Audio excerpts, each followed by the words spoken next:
राज्यभरामध्ये पावसाने चांगला जोर धरलाय तर विदर्भामध्ये आज रेड अलर्ट देण्यात आलाय। दरम्यान नागपूरमध्ये अनेक ठिकाणी पाणी साचलंय। नागपूर शहरामधील मुख्य रस्त्यामध्ये आणि चौकामध्ये सुद्धा पाणी भरल्याचं दिसतंय। याचा आढावा घेतलाय आमचे प्रतिनिधी संजय तिवारी यांनी।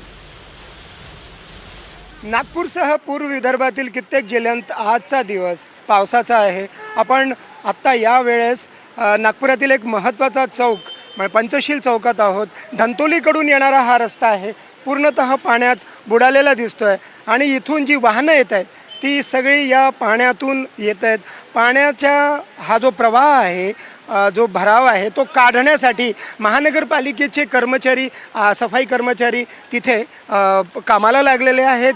तिथे जे ड्रेनेजचं जे होल आहे ते उघडून ते शोधण्याचा आणि ते उघडून पाण्याचा निचरा कसा होईल ते करण्याचा ते प्रयत्न करत आहेत। पण चौकात सगळीकडे प्रत्येक दिशेने येणारा जो रस्ता आहे तो पाण्यात भिजलेला आपल्याला दिसतो आहे। लोकांना पाण्यातून वाट काढावी लागते आणि महत्त्वाचं म्हणजे नागपुरातील शहरातील जे काही सखल किंवा खोलगट भागातील जे वस्त्या आहेत, तिथे जे घरं आहेत त्यांच्यामध्ये कित्येक ठिकाणी पाणी शिरल्याचं दिसतं आहे।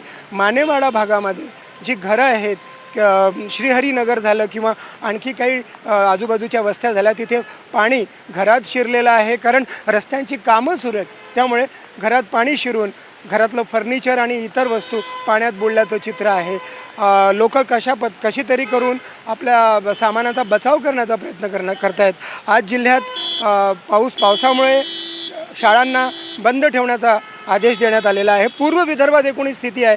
भंडारा, गोंदिया, चंद्रपूर, गडचिरोली, नागपूर, वर्धा आणि यवतमाळ या सगळ्या जिल्ह्यामध्ये आज अतिवृष्टीचा इशारा आहे। त्यामुळे आजचा दिवस पूर्व विदर्भासाठी पावसाचा राहणार आहे आणि प्रशासनानं सतर्कता ठेवण्याचे आदेश जारी करण्यात आलेले आहेत।